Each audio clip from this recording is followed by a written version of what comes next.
Análise de estruturas isostáticas, módulo 3, parte 2, princípio dos trabalhos virtuais. No corrente módulo, procede-se à conclusão da discussão dos conceitos relativos ao princípio dos trabalhos virtuais, explicitando a sua aplicação na determinação de reações e esforços internos de estruturas isostáticas. Uma das grandes vantagens do princípio dos trabalhos virtuais é o de eliminar a totalidade das cargas e reações desnecessárias à resolução de qualquer problema. Esta característica pode ser bem aproveitada nos problemas que envolvem estruturas isostáticas, transformando-as em estruturas hipostáticas, por libertação do apoio ou da ligação interna associados ao esforço que se pretende determinar, ao esforço incógnita, e avaliando os deslocamentos virtuais sofridos pelas cargas que apresentarem deslocamentos, ou seja, as únicas que realizarão trabalho. Tratando-se de estruturas isostáticas, o trabalho de todas as forças tem de ser nulo, o que possibilita a determinação, ou melhor dizendo, o estabelecimento da equação que permite a determinação das reações ou dos esforços libertados.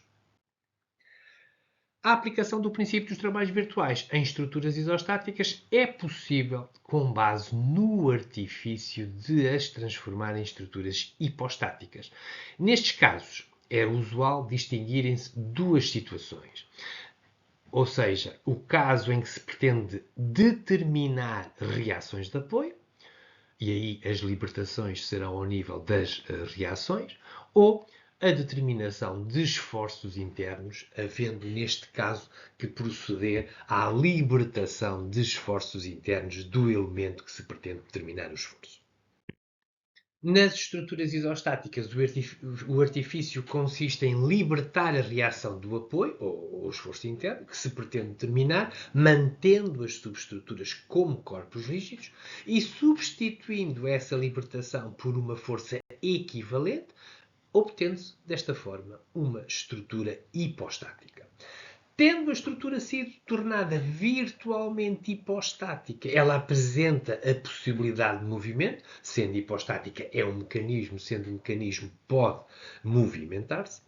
e a este movimento estará associado um trabalho, o trabalho de todas as forças envolvidas, incluindo o da correspondente à libertação que foi ou que tiver sido introduzida, pelo que pode ser, digamos assim, quantificado o trabalho envolvido por todas as variáveis do problema. Se o deslocamento virtual considerado for coerente com as restrições impostas pelos apoios, todas as reações e forças internas são eliminadas, pois não produzem trabalho, porque ou não apresentam movimento nas reações e como tal o trabalho é nulo, ou nas ligações serão pares de forças ação-reação que se anulam, passando a estar apenas envolvido o trabalho das cargas, das forças aplicadas e de eventuais forças de atrito. Sendo a estrutura de base isostática, o trabalho tem de ser obrigatoriamente nulo, o que permite então o estabelecimento da equação resolvente para o problema, e é aqui que eu diria que se revela toda a potencialidade do princípio dos trabalhos virtuais e, quiçá, a sua beleza, digamos assim, de simplicidade de resolução. A determinação dos deslocamentos dos vários pontos de aplicação das forças numa estrutura pode então ser feita recorrendo à expressão de propagação de deslocamentos ou ao conceito de centro instantâneo de rotação, se se tratar de uma estrutura plana. Quanto ao diagrama de deslocamentos, portanto, a determinação dos deslocamentos também pode ser feita graficamente com base no chamado diagrama de deslocamentos. O diagrama de deslocamentos representa a uma dada escala todos os vetores de deslocamento dos vários pontos da estrutura que têm cargas aplicadas. Para tal, importa compreender como é que a estrutura, transformada num mecanismo, se pode mover virtualmente. Em resumo, a aplicação do princípio dos trabalhos virtuais para a determinação de uma reação ou de um esforço interno de uma estrutura consiste, Primeiro, na introdução da libertação correspondente à reação ou esforço que se pretende determinar e introduzindo a respectiva força/momento associado. Na avaliação do campo de deslocamentos sofridos por todos os pontos da estrutura onde estão aplicadas forças ou momentos. E no cálculo do trabalho virtual de todas as forças ou momentos, incluindo o associado à força ou momento da libertação introduzida, garantindo que seja nulo, pois se trata de uma estrutura em equilíbrio. Vejamos então os tipos de libertações possíveis de estruturas planas relativamente às reações de apoio. Portanto, em estruturas planas, são as seguintes as libertações adotadas e as reações associadas correspondentes à determinação de uma qualquer reação de um encastramento. Portanto, o encastramento tem 3 reações. Havendo 3 reações, é possível, digamos assim, introduzir 3 libertações diferentes e diferenciadas entre si que me possibilitam, à vez, a determinação de cada um dos esforços. Portanto, para o encastramento, se eu estiver interessado em determinar a reação horizontal, eu poderei introduzir uma libertação de reação horizontal, que não é mais do que a introdução de um encastramento deslizante, ou melhor dizendo, a substituição do encastramento por um encastramento deslizante segundo a horizontal e, consequentemente, para que este, digamos assim, encastramento deslizante não possa movimentar-se, eu terei que lhe aplicar a correta reação horizontal correspondente ao encastramento. Se estivermos a pensar noutra reação, a reação vertical, pois, naturalmente, o encastramento deslizante terá que ser na vertical, estando associado, portanto, à reação vertical do encastramento. Finalmente, é possível ainda ter a libertação correspondente ao momento, que é transformá-lo numa rótula e aplicar o momento correspondente na estrutura. Portanto, para o encastramento, é possível, digamos assim, eu estabelecer 3 tipos de problemas: a determinação da reação horizontal, da reação vertical ou do momento fletor, e para o efeito, poderei transformar ou num encastramento deslizante horizontal, ou num encastramento deslizante vertical, ou num apoio fixo, e, consequentemente, aplicar a respectiva reação em falta e resolver o problema. No caso do encastramento deslizante, um apoio com 2 reações e, consequentemente, permitindo 2 libertações, as libertações possíveis são as seguintes. Portanto, o apoio tem uma reação e um momento, consequentemente podemos querer libertar apenas a reação, que será, digamos assim, de acordo com a inclinação do encastramento deslizante, e chamo a atenção que o elemento para este tipo de apoio não tem a permissão de rodar, já que resiste a momento. A outra libertação será a libertação de momento fletor, o que transforma o apoio num apoio móvel para todos os efeitos, em que o elemento pode rodar e aqui a incógnita é o momento fletor. Se estivermos a pensar no apoio fixo, o apoio fixo tem 2 reações, logo tem 2 libertações possíveis, e elas serão a reação horizontal, e, consequentemente, transformar o apoio fixo num apoio móvel, móvel horizontal, ou a reação vertical e transformar, portanto, o apoio fixo num apoio móvel vertical. Finalmente, no último dos apoios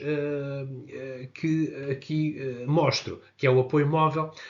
pois temos uma reação e a libertação possível é naturalmente a dessa reação, transformando, portanto, ou eliminando todas as reações, todos os apoios e colocando a reação correspondente ao apoio móvel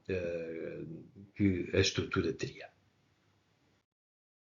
Outra área de trabalho possível é a determinação de esforços internos. E então, para a determinação dos esforços internos, e estou-me a referir nomeadamente ao esforço axial, ao esforço transverso ou ao momento fletor, numa qualquer secção de um qualquer elemento, é necessário proceder à introdução da libertação correspondente à inexistência desse esforço na secção ou elemento pretendido, aplicando os esforços libertados. E o que é isto dos esforços libertados? A uma libertação interna corresponde sempre à introdução de um par de forças ou momentos na libertação, portanto, forças de ação-reação, sendo necessário calcular o trabalho de ambas as forças ou momentos. E, naturalmente, avaliar o trabalho para o correspondente deslocamento virtual da estrutura. Chamo a atenção que, sendo a estrutura um corpo rígido, as barras retas têm de se manter retas no movimento, mesmo virtual. Seguidamente apresentam-se os tipos de libertações associadas aos três esforços de estruturas planas, ou seja, o esforço axial, o esforço transverso e momento fletor. Assim, para o esforço axial, se pretendemos determinar o esforço axial numa qualquer secção interior de um elemento, neste caso representada como sendo uma secção S, aquilo que temos que fazer é introduzir a libertação de esforço axial, que bem conhecemos, e, consequentemente, transformar a estrutura num mecanismo, aplicando os esforços nessa secção, o esforço N, e que será um par de esforços por forma a manter a estrutura, digamos assim, coerente, e, naturalmente, que, como a estrutura passou a ser um mecanismo, ela pode apresentar um deslocamento, neste caso, ao longo do seu eixo, e, consequentemente, nesse deslocamento virtual, todas as forças, os esforços axiais e a carga P realizarão trabalho que haverá que ser contabilizado. Quanto à possibilidade de queremos determinar o esforço transverso nesta mesma secção S, teríamos que introduzir uma libertação de esforço transverso. Essa libertação é a que já conhecemos, portanto, do corte da secção S, possibilitando, portanto, a passagem de esforço axial e de momento fletor e não de esforço transverso. Consequentemente, teremos que aplicar o par de esforços transversos nesta secção com o sinal correspondente ao sentido positivo na faceta positiva e positivo da faceta negativa, portanto, este par de esforços aqui representados. Esta estrutura poderá, obviamente, deslocar-se, apresentar um deslocamento vertical desta secção S entre as suas duas extremidades. A estrutura, como eu disse lá atrás, por ser rígida, tem de permanecer rígida e, consequentemente, as barras têm que permanecer paralelas em ambas as partes, e isto vai me permitir relacionar os deslocamentos de uma parte da estrutura com a outra parte e, consequentemente, determinar o trabalho, determinar a rotação e determinar os trabalhos associados às cargas. Finalmente, se eu pretender determinar o momento fletor na secção S, pois terei que introduzir a libertação de momento fletor, que é a rótula, e introduzir os momentos fletores nas secções à esquerda e à direita, momentos positivos na faceta positiva e na faceta negativa, e, consequentemente, esta estrutura pode, digamos assim, por ser um mecanismo, pode deslocar-se, pode rodar, e, consequentemente, nesta rotação, quer o momento, quer a carga P realizarão um trabalho que haverá que determinar e obter a possibilidade de calcular o momento fletor nesta secção. Passemos agora à aplicação prática do princípio dos trabalhos virtuais e, para o efeito, considere-se a subestrutura composta por duas barras biarticuladas, solicitada por uma carga pontual atuando na secção B, e pretende-se determinar a reação horizontal em C. Chamo a atenção que este é um tipo de estrutura em que o cálculo das reações por equilíbrio obriga, inevitavelmente, à partição em duas subestruturas e a cálculos envolvendo as várias secções, ou as várias reações. Porquê? Porque se trata de uma estrutura exteriormente hiperestática e interiormente hipostática. Portanto, é uma estrutura globalmente isostática, mas tem a particularidade de ter mais reações que o número de equações. E já temos experiência para saber que este é o tipo de estruturas que mais trabalhosa para o cálculo das reações. Então vejamos como é que é possível determinar de uma forma simples a reação RCH, pelo princípio dos trabalhos virtuais. Como todos os problemas, a primeira questão a verificar é a estatia da estrutura. Portanto, procedendo à análise da estatia exterior, concluímos que esta estrutura tem um apoio fixo em A com duas reações, outro apoio fixo em C com outras duas reações, e portanto temos uma estrutura com 4 reações, temos disponíveis 3 equações, de onde o αE será 4 menos 3 igual a 1, ou seja, esta estrutura é exteriormente hiperestática de primeiro grau. Relativamente à estatia interior, é uma estrutura composta por dois elementos, adotando o elemento AB como estrutura base. Portanto, quando juntamos o elemento BC, teremos duas ligações e, portanto, consequentemente, 3 equações, de onde o αi será 2 menos 3 igual a menos 1, ou seja, trata-se de uma estrutura interiormente hipostática de primeiro grau e, consequentemente, estamos perante uma estrutura globalmente isostática. A aplicação do princípio dos trabalhos virtuais impõe que se torne a estrutura hipostática, introduzindo a libertação correspondente à reação que pretendemos determinar e aplicando a correspondente reação, e se admita um deslocamento virtual compatível com a estrutura, garantindo que o trabalho realizado por todas as forças para esse deslocamento seja nulo. Então, cá está a estrutura inicial isostática. É esta. Pretendemos determinar a reação horizontal, portanto, em C, vamos proceder à libertação da correspondente reação, passando a estrutura a ser hipostática, agora tendo em C não um apoio fixo, mas o apoio móvel que lhe permite deslocar na horizontal, porque é a reação horizontal que eu pretendo determinar, e a seguir vou aplicar a reação nessa ligação. Portanto, a correspondente reação RCH no apoio C, tendo agora a minha estrutura é um mecanismo, mas tem mais uma força, digamos assim, que quando corresponder esta força à reação real em C, esta estrutura garantidamente estará na posição correspondente à da estrutura isostática. Então, apliquemos o princípio dos trabalhos virtuais e comecemos por determinar o diagrama de deslocamentos. Para isso, vamos determinar os centros de rotação dos diferentes elementos. Portanto, o elemento AB está fixo em A, pelo que o seu centro de rotação estará situado em A, significa que o elemento AB pode rodar em torno do A, o que significa que o ponto B apenas se pode mexer na vertical para deslocamentos infinitesimais. Portanto, se agora que eu quiser determinar o centro de rotação da barra BC, ele vai ser determinável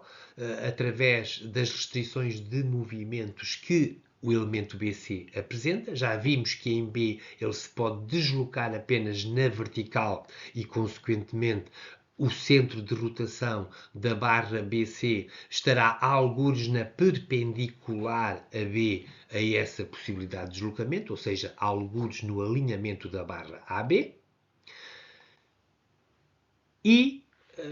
em C, o que sabemos é que o movimento terá que ser apenas horizontal, logo o seu centro de rotação estará na perpendicular a C e, consequentemente, ou a DRC, e, consequentemente, na vertical, concluímos que estas duas retas se cruzam naquele ponto que será o centro de rotação da barra BC. Sabendo que o centro de rotação da barra BC se encontra naquele ponto, já é possível, naturalmente, relacionar as rotações dos dois elementos AB e BC, já que o deslocamento do nó B tem que ser igual, quer pela rotação de AB, quer pela rotação de BC. E, consequentemente, se para uma determinada rotação virtual em A de dθ AB teremos um deslocamento em B de DRB e teremos para este mesmo deslocamento uma outra rotação diferente, porque a distância ao centro de rotação é diferente, de θBC. E, portanto, como o deslocamento é sempre a distância ao centro de rotação vezes a rotação, sabemos que L, que é o comprimento da barra AB, vezes dθAB, terá que ser igual a L sobre 2 vezes dθBC. E, consequentemente, eu consigo relacionar as rotações do elemento AB com o elemento BC através da expressão 2dθAB é igual a dθBC. Então, posso passar à avaliação dos deslocamentos virtuais das cargas envolvidas no problema, que é a carga P e a reação RCH. Para a carga P, o deslocamento vertical será L sobre 2 vezes dθBC e, por outro lado, o deslocamento horizontal da carga da reação em C será L vezes dθBC. Então, aplicando o princípio dos trabalhos virtuais, eu sei que o trabalho da carga P mais o trabalho da carga da reação horizontal terá que ser nulo e, portanto, para o trabalho ser nulo, eu sei que P vezes D RB mais o RCH vezes o DRC tem de ser nulo e, consequentemente, resulta a expressão resolvente do princípio dos trabalhos virtuais, em que me aparecem L em ambos os termos, me aparece D, θBC em ambos os termos que eu posso eliminar e, consequentemente, tenho como solução que o RCH é igual a menos P sobre 2, ou seja, a reação não tem o sentido que nós adotamos, tem o sentido oposto e é igual a metade da carga. Passemos agora a um segundo exemplo em que pretendemos determinar não uma reação, mas um esforço interno e, portanto, considera-se esta estrutura composta por duas barras, solicitada por uma carga pontual P que está aplicada na secção D e pretende-se determinar o momento na secção B, portanto, a meivão da barra AC.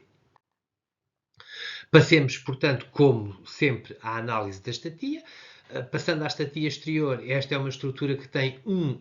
encastramento à esquerda em A e, portanto, tem 3 reações possíveis, mais um apoio móvel em E, mais uma reação. Portanto, trata-se de uma estrutura com 4 reações, havendo a disponibilidade apenas de 3 equações. Esta estrutura é uma estrutura exteriormente hiperstática de primeiro grau. No que diz respeito à estatia interior e global, adotando o elemento AC como estrutura base, quando introduzimos o elemento CE,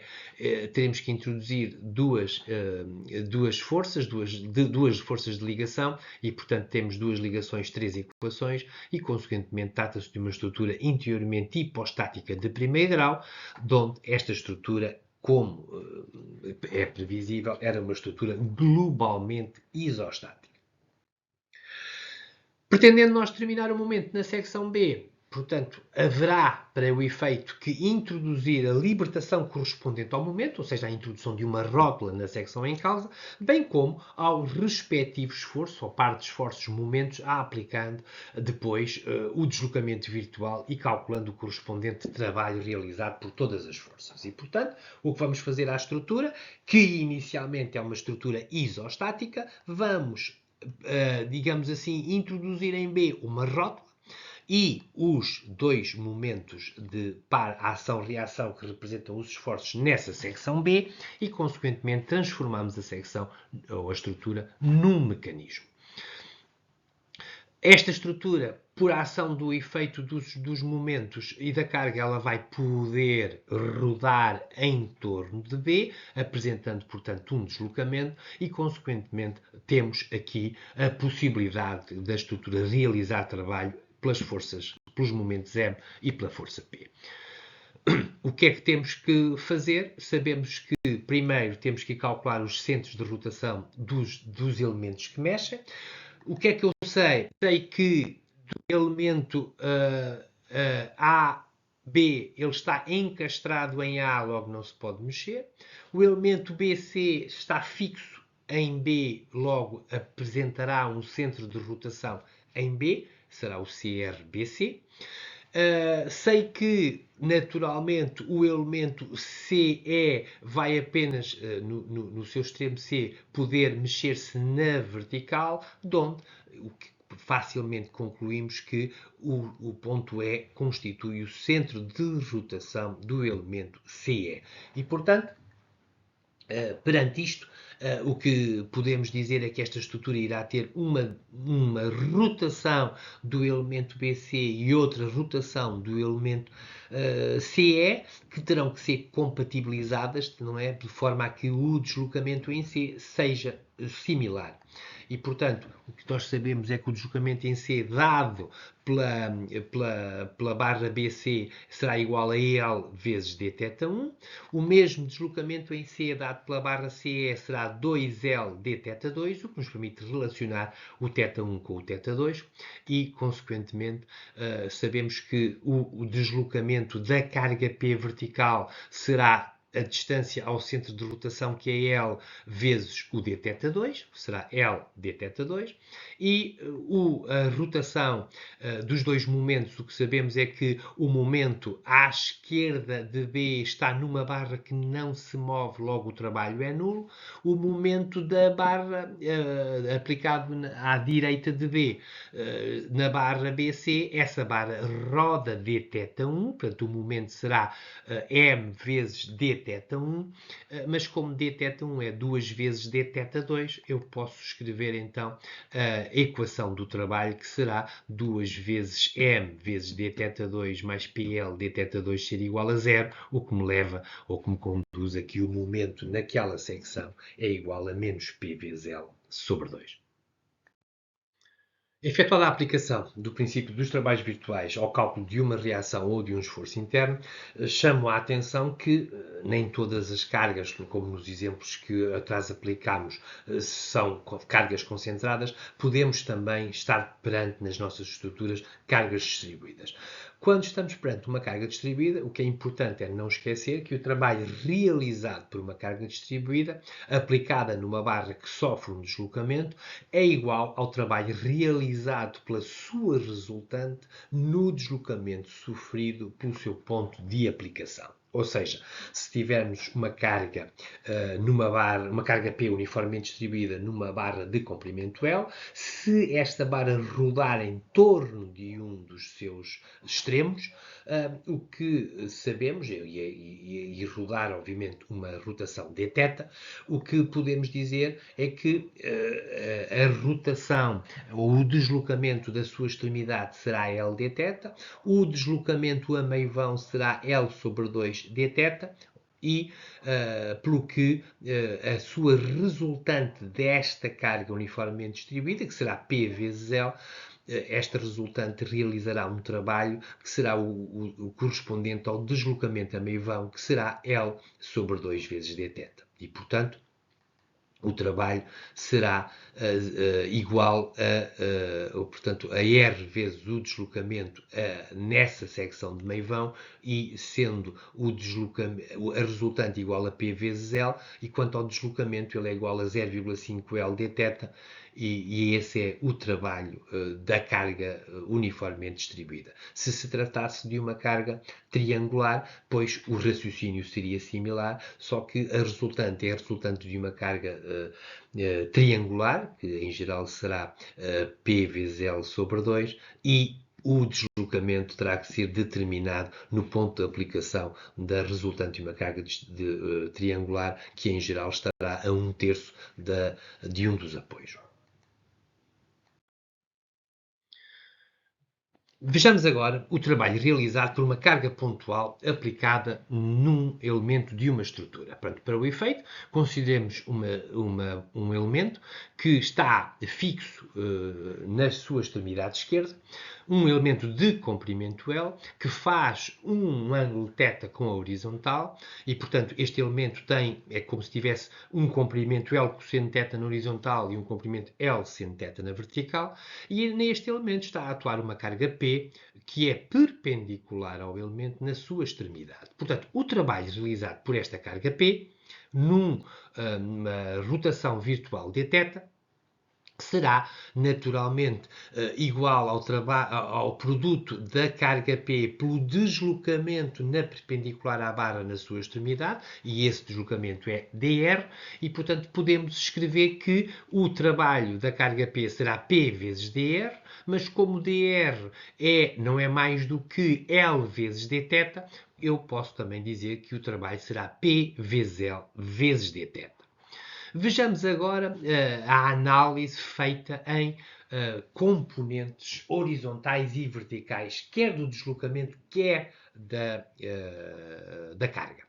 Portanto, a carga P eu posso transformá-la nas suas componentes vertical e horizontal. A sua componente horizontal será P seno de θ e a sua componente vertical será P cosseno de θ.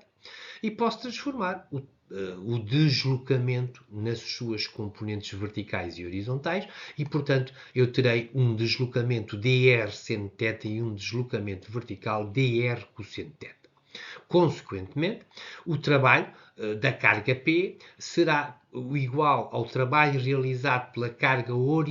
da componente horizontal da carga P no deslocamento horizontal e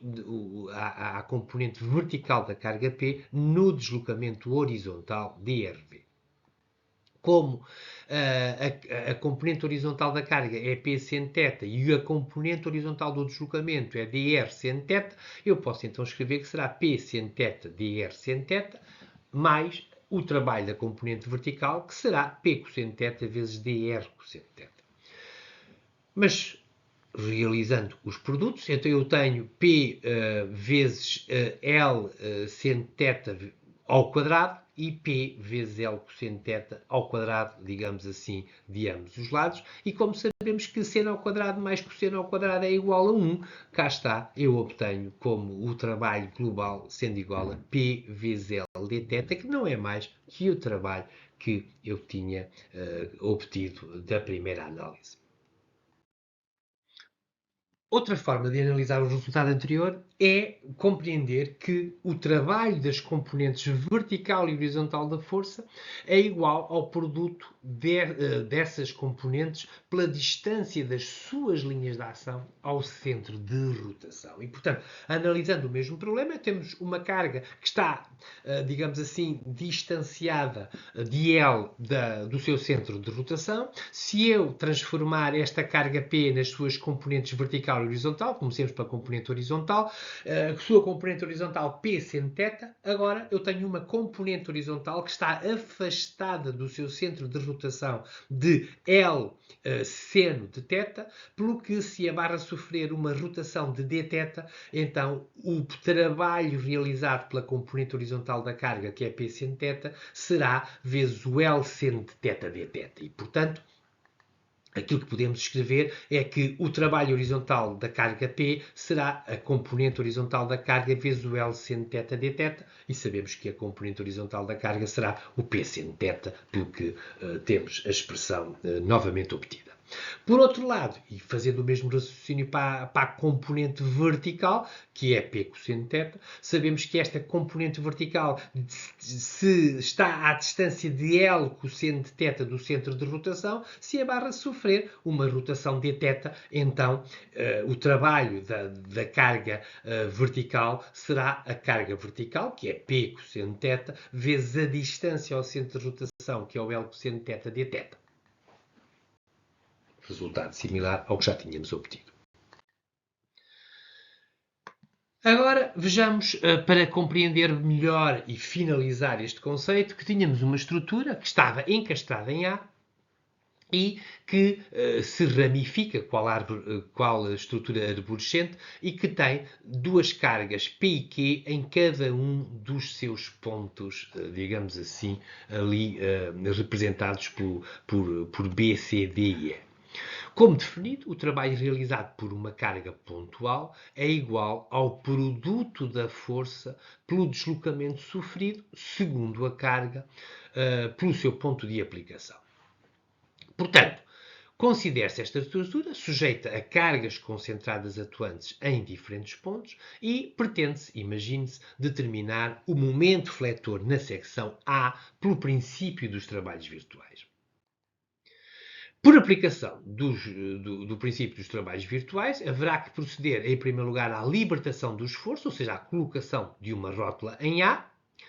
Depois, tenho que aplicar o momento que se pretende conhecer nessa rótula, portanto, aplicar o momento em A. E, naturalmente, avaliar os deslocamentos de todos os pontos nos quais estão aplicadas cargas, segundo as respectivas cargas, associados a uma rotação em torno de A. Passando à avaliação, portanto, dos deslocamentos dos diferentes pontos da estrutura, o deslocamento é obtido pelo procedimento usual, ou seja, vamos unir o ponto B ao centro de rotação A, fica definida, digamos assim, a distância DAB que estabelece o raio sobre o qual o ponto B roda em torno de A, e vamos determinar qual é o deslocamento delta que o ponto B sofre,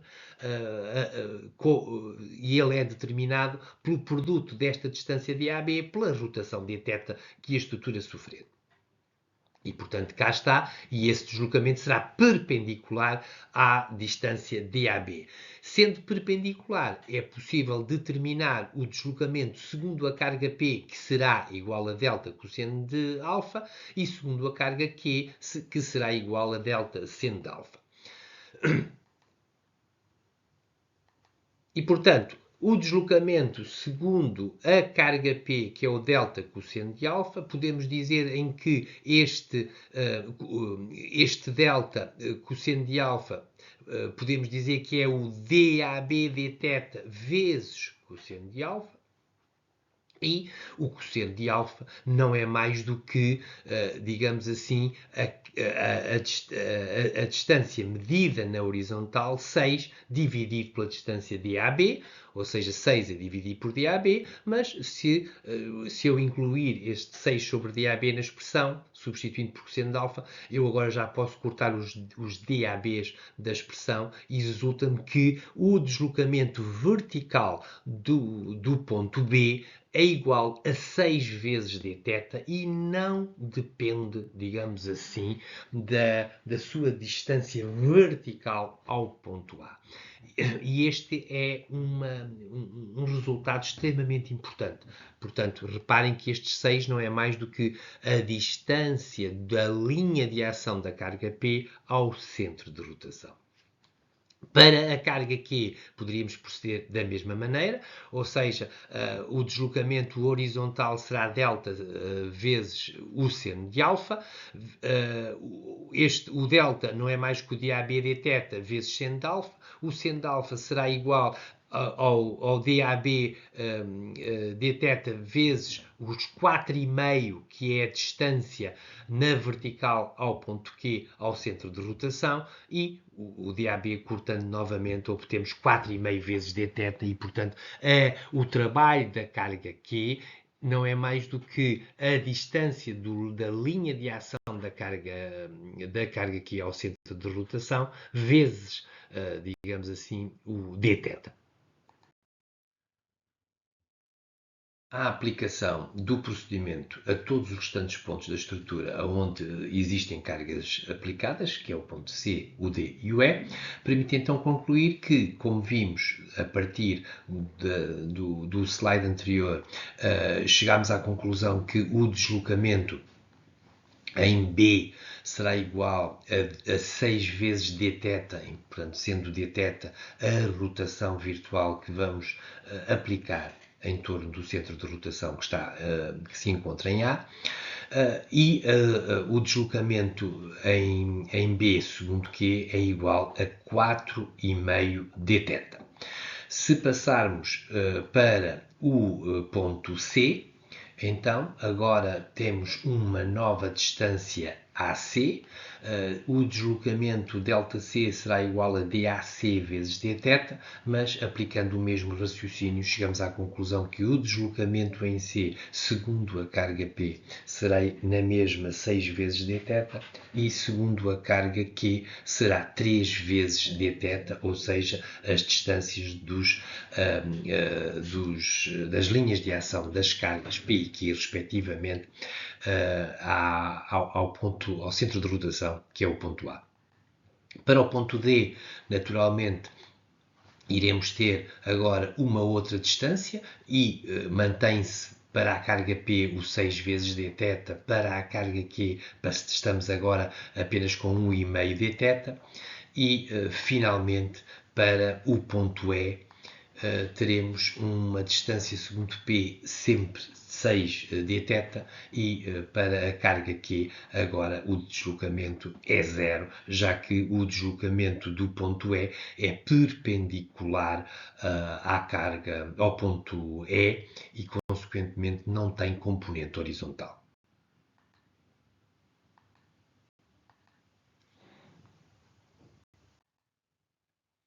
Confirma-se assim que o deslocamento delta de um ponto qualquer, neste caso analisamos para os pontos B, C, D e E,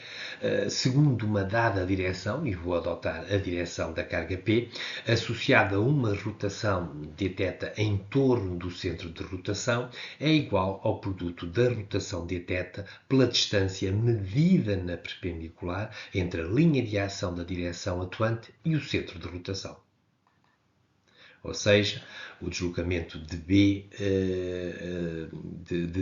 do ponto B, do ponto C, do ponto D e do ponto E, porque estão todos sobre a linha de ação de P, será sempre igual a 6 vezes dθ.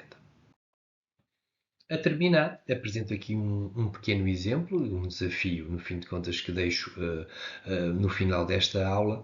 que se considere esta estrutura representada na figura, que é uma consola com um vão igual a 3L, sujeita a uma carga triangular, cuja intensidade máxima é a carga P, e que se determina, aplicando o princípio dos trabalhos virtuais, o momento e o esforço transverso no apoio. Neste módulo, concluiu-se a discussão dos conceitos relativos ao princípio dos trabalhos virtuais, explicitando a sua aplicação na determinação de reações e esforços internos em estruturas isostáticas.